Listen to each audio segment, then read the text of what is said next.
ஸ்ரீ குருபியோ நமக. ஹரி ஓம். ஹரே கிருஷ்ணா. அனைவருக்கும் வணக்கம். பகவானை திருப்திப்படுத்துவது எப்படி?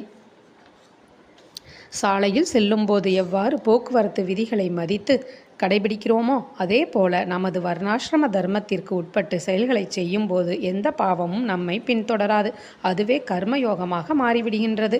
அதனால் பகவான் திருப்தி அடைகிறார். எவர் ஒருவர் பகவானிடத்தில் மனதை வைத்து பகவானின் திருப்திக்காக அவரவர் வர்ணாசிரம தர்மத்திற்கு உட்பட்ட கடமைகளை செய்கிறாரோ அவரை எந்தவிதமான பாவங்களும் அண்டாது. ஆமை போல் செயல்பட வேண்டும், அதாவது இந்திரியங்களை அடக்க வேண்டும்.